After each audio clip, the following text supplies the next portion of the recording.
मेरा नाम राहुल है। मैं अपने भाई और भाभी के साथ शहर से थोड़ा दूर गांव के घर में रहता हूँ। कॉलेज की छुट्टियों में अक्सर घर लौट आता हूँ और घर का सारा माहौल मुझे बहुत अपनापन देता है। भाई नौकरी में व्यस्त रहते हैं, भाभी घरेलू काम संभालती है और उनकी छोटी बहन यानी मेरी साली भी हमारे घर अक्सर आ जाती है। साली अभी कॉलेज में पढ़ रही है, शरारती स्वभाव की है और हमेशा मुझे चिढ़ाने का बहाना ढूंढती रहती है। कभी मेरा मोबाइल छिपा देती, कभी मेरे नोट्स उठाकर भाग जाती और मैं हर बार गुस्सा दिखाता। लेकिन मन ही मन उसकी मासूमियत और हंसी मुझे भाने लगी थी। धीरे धीरे उसकी मौजूदगी मेरे लिए बहुत मायने रखने लगी। जब भी घर में वो होती तो मुझे लगता घर में रौनक बढ़ जाती है। भाई और भाभी को तो हमारी नोकझोंक सिर्फ हंसी मजाक लगती थी, लेकिन मेरे दिल में कहीं ना कहीं उसके लिए अलग सा एहसास बनने लगा था। गर्मियों की एक रात थी।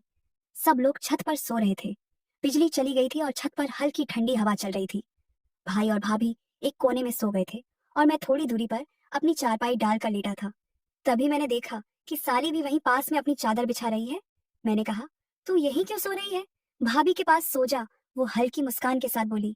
मुझे यहाँ हवा अच्छी लग रही है, और धीरे से मेरे पास आकर लेट गई। मेरा दिल जोर जोर से धड़कने लगा। अंधेरे और खामोशी में सिर्फ उसकी सांसों की हल्की आहट सुनाई दे रही थी। मैं करवट बदलकर उसकी तरफ देखने लगा तो उसने धीरे से फुसफुसाया, राहुल भैया, नींद नहीं आ रही? मैंने धीमे से कहा, मुझे भी नहीं। और फिर हम दोनों देर तक आसमान के तारों को देखते हुए बातें करने लगे। वो कभी अपने कॉलेज के किस्से सुनाती, कभी हंसते हंसते मेरे हाथ पर थपकी मार देती। उस रात की खामोशी में उसके पास होने से जैसे मेरे अंदर तूफान उठ रहा था। एक तरफ मन डर रहा था कि कहीं भाई भाभी जाग ना जाएं, और दूसरी तरफ दिल ये चाहता था कि रात कभी खत्म ना हो। उसकी नजदीकी ने मेरे अंदर छिपे जज्बातों को और भी गहरा कर दिया, और उस रात के बाद से हमारे रिश्ते का रंग बदल गया। अब हम पहले जैसे नहीं रहे। अब हमारी हर नजर, हर मुस्कान, हर मुलाकात में एक नया राज छुपा रहने लगा। वो रात मेरे लिए जिंदगी की सबसे अनोखी रात बन गई, क्योंकि उस रात साली पहली बार मेरे बिल्कुल पास आकर लेटी थी। उस रात के बाद से मेरे और साली के बीच का रिश्ता बदल गया था। पहले तो हम सिर्फ मजाक और छेड़खानी तक ही सीमित रहते थे, लेकिन अब जब भी वो मेरे पास आती तो उसकी आंखों में मुझे कुछ और नजर आने लगा था, और शायद मेरी आंखों में भी। भाई सुबह जल्दी जल्दी ऑफिस चले जाते और भाभी घर के कामों में लग जाती। ऐसे में मैं और साली अक्सर अकेले रह जाते। वो कभी किताब लेकर आती और कहती, राहुल भैया मुझे समझा दो। तो कभी मोबाइल पर गाने सुनते हुए मेरे पास बैठ जाती। मैं जानता था कि उसका मेरे पास यूं आना कोई साधारण बात नहीं है, लेकिन फिर भी मैं अपने मन को समझाता रहा कि शायद मैं ही ज्यादा सोच रहा हूँ। लेकिन कई बार ऐसा हुआ कि जब मैं कमरे में पढ़ाई कर रहा होता तो वो चुपके से आकर पीछे बैठ जाती और बालों की छोटी खोलकर कहती, मेरे बाल बना दो ना। और जब मैं उसके बालों को छूता तो दिल की धड़कन और तेज हो जाती। एक दिन तो हद ही हो गई। भाभी बाजार गई हुई थी और भाई शहर से बाहर मीटिंग में थे। घर पर सिर्फ मैं और साली थे। मैं ड्राइंग रूम में लेटा हुआ था और टीवी चला रखा था। अचानक वो आई और मेरे पास बैठकर बोली, राहुल भैया, आज तो घर सुनसान लग रहा है। मैंने हंसते हुए कहा, क्यों, डर लग रहा है क्या? स्पार्क। तो उसने मेरे हाथ को हल्के से पकड़कर कहा, थोड़ा थोड़ा। उस स्पर्श ने मेरे शरीर में जैसे बिजली दौड़ा दी। मैं चौंका, लेकिन उसने अपना हाथ नहीं छोड़ा, बल्कि मेरे और करीब आकर सिर मेरे कंधे पर रख दिया। उस पल मुझे समझ नहीं आया कि क्या करूं, लेकिन उसकी मासूमियत और अपनापन ऐसा था कि मैंने भी उसे पास आने दिया। हम दोनों देर तक वहीं बैठे रहे। टीवी पर कोई फिल्म चल रही थी, लेकिन हमारी निगाहें सिर्फ एक दूसरे पर टिकी थी। उस दिन पहली बार मुझे एहसास हुआ कि ये रिश्ता अब सिर्फ जीजा साली तक सीमित नहीं रहा। इसमें कुछ और गहराई आ चुकी है। रात को जब सब लोग छत पर सो रहे थे तो फिर वही हुआ। भाई और भाभी सो गए और साली फिर धीरे धीरे मेरी चारपाई पर आकर लेट गई। उसने धीमे से कहा, राहुल, मुझे नींद नहीं आ रही। मैंने कहा, क्यों, करना कंपोनेंट प्लेसमेंट? तो बोली, पता नहीं, बस मन बेचैन है। उसकी बातें सुनकर मुझे लगा कि वो भी वही महसूस कर रही है जो मैं कर रहा हूँ। मैं उसके बहुत करीब था। उसकी खुशबू, उसकी सांसें, सब कुछ मेरे दिल को छू रहे थे। उस रात हम दोनों देर तक चुपचाप एक दूसरे के पास लेटे रहे, बिना कुछ कहे, लेकिन आंखें सब कुछ कह रही थी। वो मेरे पास ऐसे सिमट आई जैसे उसे यकीन हो गया हो कि मैं उसे कभी दूर नहीं करूंगा। और सच कहूं तो मेरे दिल को भी उसी पल ये यकीन हो गया कि ये रिश्ता अब जिंदगी भर मेरे साथ रहेगा। और अब तक मैं ये समझ चुका था कि मेरी साली सिर्फ मजाक में या अकेलेपन के कारण मेरे पास नहीं आती, बल्कि उसके दिल में भी मेरे लिए वही खिंचाव है जो मेरे दिल में उसके लिए है। उस रात जब वो छत पर मेरे पास लेट गई थी, उसके बाद से हमारी नजदीकियां और बढ़ गई। अब जब भी भाई ऑफिस चले जाते और भाभी बाजार, तो घर का पूरा सन्नाटा हमारे बीच एक अलग ही एहसास भर देता था। साली कभी रसोई में काम करते करते मुझे आवाज देती, राहुल जरा ये मिर्च पकड़ा दो। और जब मैं पास जाता तो वो जानबूझकर मेरा हाथ छू लेती, फिर मुस्कुराती और भाग जाती। कई बार ऐसा भी हुआ कि जब मैं कमरे में लेटा होता तो वो आकर धीरे से पंखा बंद कर देती और कहती, इतनी ठंडी हवा में कैसे सो रहे हो? इस वाली असिस्टेंट जो धीरे धीरे मेरे दिल की दीवारें तोड़ रहा था। एक दिन भाभी मायके चली गई और भाई देर रात तक ऑफिस में थे। घर पर मैं और साली ही थे। शाम को वो मेरे पास आकर बैठी और बोली, राहुल, तुम्हें पता है मुझे बचपन से सबसे ज्यादा अच्छा लगता था जब कोई मुझे समझे, मुझे सुने। मैंने उसकी आंखों में देखा और कहा, तो अब से तुम्हें कभी ये महसूस नहीं होगा कि तुम्हें कोई नहीं समझता। वो कुछ पल तक मुझे देखती रही, फिर मुस्कुराई और धीरे से बोली, पता है राहुल, जब मैं तुम्हारे पास होती हूँ तो मुझे बहुत सुकून मिलता है। उसकी ये बात सुनकर मेरा दिल और तेज धड़कने लगा। उस रात जब सब सो गए तो फिर वही हुआ। साली धीरे से मेरे पास आकर लेट गई, लेकिन इस बार उसकी आंखों में सिर्फ शरारत नहीं थी, उसमें एक गहराई थी, जैसे वो मुझे अपने मन की सारी बातें कह देना चाहती हो। उसने मेरी ओर देखकर कहा, राहुल, अगर मैं हमेशा तुम्हारे पास रहना चाहूँ तो? मैं उसकी इस मासूमियत भरी गंभीर बात पर कुछ पल चुप रहा, फिर उसके हाथ को पकड़कर कहा, तुम्हें कभी जाने नहीं दूंगा। ये सुनकर उसने अपनी आंखें बंद कर ली और मेरे सीने पर सिर रख दिया। उस पल मुझे लगा जैसे पूरी दुनिया थम गई हो और अब सिर्फ मैं और वो ही बाकी हैं। और अब तक मेरी साली के साथ जो रिश्ता था वो सिर्फ चुपके से बातें करने या रात को पास आकर लेट जाने तक सीमित नहीं रहा था। अब हमारे बीच एक अजीब सा अपनापन बनने लगा था। दिन भर जब भाई ऑफिस में होते और भाभी अपने मायके चली गई थी तो घर में बस मैं और साली ही रहते। उस दिन दोपहर में जब मैं बरामदे में लेटा था तो साली रसोई में थी। अचानक उसने आवाज दी, राहुल, जरा आओ तो। मैं जैसे ही गया तो देखा कि उसके हाथ में आटा लगा हुआ था और बाल थोड़े बिखरे हुए थे। वो हंसते हुए बोली, जरा ये डिब्बा ऊपर से उतार दो, मेरी पहुंच नहीं हो रही। जब मैं डिब्बा निकालने गया तो वो जानबूझकर मेरे और करीब आ गई। उसके गाल मेरे कंधे से छू गए और उस पल मेरा दिल जैसे रुक गया। मैंने नीचे उतरकर डिब्बा उसे दिया तो वो मुस्कुराई और बोली, राहुल, तुम्हें पता है तुम जब पास आते हो तो मुझे अजीब सी खुशी होती है। उसकी ये मासूमियत भरी बात मुझे अंदर तक छू गई। शाम को जब हम छत पर बैठे तो साली ने धीरे से कहा, कल रात जब मैं तुम्हारे पास लेटी थी तो मुझे ऐसा लगा जैसे पूरी दुनिया से मैं आजाद हूँ। मैं मुस्कुराकर बोला, तो फिर आज रात भी वही महसूस करना। उसने शर्माकर मुझे देखा और कुछ नहीं बोली, बस अपने दुपट्टे से खेलती रही। रात हुई तो भाई घर नहीं आए। कह दिया था कि देर होगी।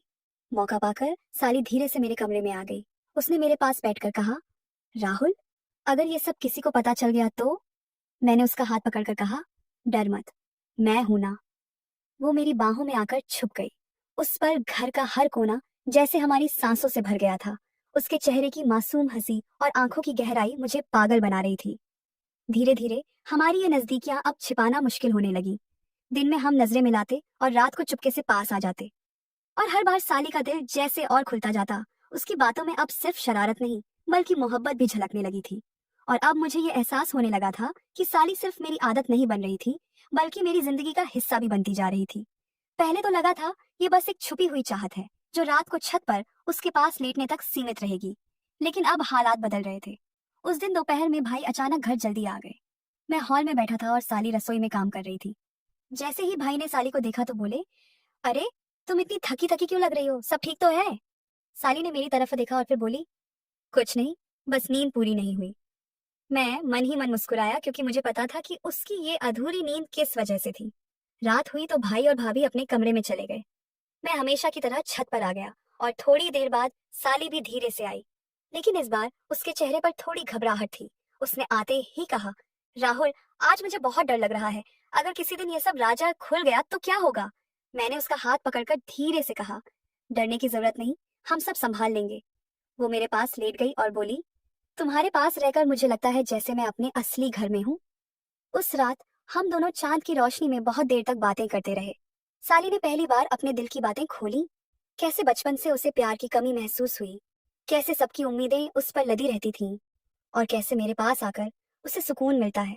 मैं चुपचाप उसकी बातें सुनता रहा और हर बार जब उसकी आंखें भर जाती तो मैं उसे अपने सीने से लगा लेता। धीरे धीरे मुझे लगने लगा था कि ये रिश्ता अब सिर्फ छुपी मुलाकातों का नहीं रहा।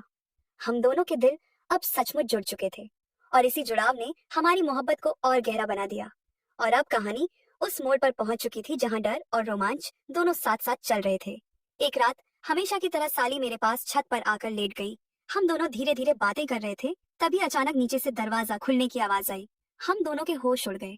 मैंने धीरे से उसके कान में कहा, कोई आया है, जल्दी से चुप हो जाओ। वो मुझसे कसकर लिपट गई और हम दोनों बिल्कुल खामोश हो गए। पता चला कि चाचा जी शहर से लौटे थे और अचानक ही आ गए। उन्होंने भाई को आवाज दी और सब्बी कोठी के पारुची चाह दी और थोड़ी देर तक बातें करते रहे। हम दोनों छत पर बैठे धड़कते दिल से उनकी हर आवाज सुन रहे थे। अगर चाचा जी अचानक छत पर आ जाते तो सब कुछ खत्म हो जाता। साली ने डरते डरते मेरा हाथ पकड़ा और फुसफुसाई, राहुल, अब ये खेल साथ बहुत खतरनाक हो गया है। अगर पकड़े गए तो किसी को मुंह दिखाने लायक नहीं रहेंगे। मैंने उसकी आंखों में देखा और धीरे से कहा, डर मत, जब तक मैं हूं तुझे कोई छू भी नहीं सकता। उसकी आंखों में भरोसा साफ दिख रहा था, लेकिन उसके चेहरे पर डर भी साफ झलक रहा था। उस रात हम दोनों ने ठान लिया कि अब जरा संभल कर मिलेंगे। दिन में बिल्कुल अनजान बनकर रहना और सिर्फ रात को ही एक दूसरे के पास आना। लेकिन दिल का हाल कौन छुपा सकता है। अगले ही दिन जब भाभी रसोई में साली को छेड़ते हुए बोली, आजकल तो तू बहुत खिली खिली लग रही है, राज क्या है? तो साली का चेहरा लाल हो गया। मैं दूर बैठा सब देख रहा था और मेरे होंठों पर हल्की मुस्कान आ गई। अब मुश्किल ये थी कि घर के लोग धीरे धीरे कुछ नोटिस करने लगे थे। भाई तो हमेशा काम में लगे रहते, लेकिन भाभी की नजरें तेज थी। वो अक्सर मुझे और साली को टोकने लगी, तुम दोनों बड़े अच्छे दोस्त बन गए हो, है ना? ये सुनकर साली की सांसें अटक जाती और मैं बात बदल देता। पर मुझे पता था, जितना छुपाएंगे उतना शक बढ़ेगा और यही शक धीरे धीरे हमारी कहानी को और मुश्किल बना देगा। और अब हालात ऐसे बन गए थे कि मुझे लग रहा था सब कुछ हाथ से निकल जाएगा। साली और मैं छत पर रोज की तरह मिलते थे, लेकिन अब भाभी की नजरें हमें चीरने लगी थी। वो हर वक्त हमें ताड़ती रहती, कभी मुंह पर मुस्कान होती तो कभी सवाल से भरी नजर। एक रात की बात है, मैं और साली छत पर लेटे हुए चुपचाप बातें कर रहे थे।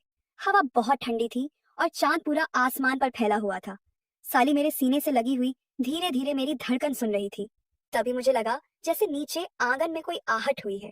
मैंने झट से उसे अलग किया और दीवार से झांक कर देखने लगा। नीचे भाभी खड़ी थी, हाथ में पानी का लोटा था, लेकिन उनकी आंखें ऊपर ही टिकी थी। ऐसा लग रहा था जैसे वो कुछ खोज रही हो। मैंने तुरंत साली को खामोश रहने का इशारा किया। हम दोनों के दिल जोर जोर से धड़क रहे थे। थोड़ी देर बाद भाभी ऊपर आने लगी। मेरे तो होश उड़ गए। मैंने साली का हाथ पकड़कर उसे छुपा दिया और खुद ऐसे लेट गया जैसे सो रहा हूँ। भाभी धीरे धीरे सीढ़ियां चढ़कर छत पर आई, चारों तरफ देखा और फिर मेरे पास आकर खड़ी हो गई। राहुल, उन्होंने धीमी आवाज में पुकारा। मैंने आंखें मलते हुए कहा, क्या हुआ भाभी, इतनी रात को? भाभी ने घूरते हुए कहा, तुम जाग रहे थे क्या? मैंने तुरंत जवाब दिया, नहीं भाभी, नींद में था। कोई आहट हुई तो आंख खुल गई। भाभी कुछ कुछ देर तक मुझे देखती रही, जैसे मेरे चेहरे से सच पढ़ लेना चाहती हूँ। फिर अचानक मुस्कुराई और बोली, ठीक है, सो जाओ, बस इतना ध्यान रखना, छत पर हवा बहुत तेज है, कहीं सर्दी न लग जाए। उनके जाने के बाद साली धीरे से मेरे पास आ गई और कांपते हुए बोली, राहुल, मुझे तो लगा हम पकड़े गए। मैंने उसके होंठों पर उंगली रखकर कहा, डर मत, अभी तक सब ठीक है, लेकिन अब हमें और सावधान रहना होगा। लेकिन मेरे दिल को कहीं ना कहीं लग रहा था, भाभी ने कुछ तो देख लिया है और अब वो आसानी से हमें छोड़ने वाली नहीं है। और अब मुझे एहसास हो गया था कि मैंने जिस रास्ते पर कदम रखा वो न तो मेरे लिए सही था और न ही साली के लिए। भाभी के शक ने मुझे भीतर तक हिला दिया था। मैं बार बार सोच रहा था, अगर सच सामने आ गया तो भाई की इज्जत, घर की इज्जत और हमारे रिश्ते सब तबाह हो जाएंगे। साली भी अब डरने लगी थी। उसकी आंखों में पहले वाली शरारत नहीं थी, बल्कि एक अजीब सी बेचैनी थी। एक रात उसने खुद कहा, राहुल, अब हमें ये सब बंद करना होगा। ये सब अच्छा तो लगता है, पर सही नहीं है। अगर भाभी ने बता दिया तो सब कुछ बर्बाद हो जाएगा। उसकी ये बातें सुनकर मैं चुप रह गया। सच यही था कि जितनी लकीरें हमने पार कर दी थी, उससे आगे बढ़ना केवल मुसीबत लाता। आखिरकार हमने तय किया कि अब छत पर मिलने का सिलसिला बंद होगा। मैं अपने कमरे में ही सोया करने लगा और साली अपनी भाभी के साथ। भाभी का शक धीरे धीरे कम होता गया और घर फिर से वैसे ही चलने लगा जैसे पहले चलता था। लेकिन मेरे दिल के किसी कोने में वो रातें, वो फुसफुसाहटें और वो अनकहे एहसास हमेशा के लिए कैद हो गए। हाँ, मैंने उस रिश्ते को वहीं रोक दिया, लेकिन उसकी यादें आज भी जब भी मैं अकेले छत पर जाता हूँ, ठंडी हवा के झोंकों के साथ मुझे छू जाती हैं।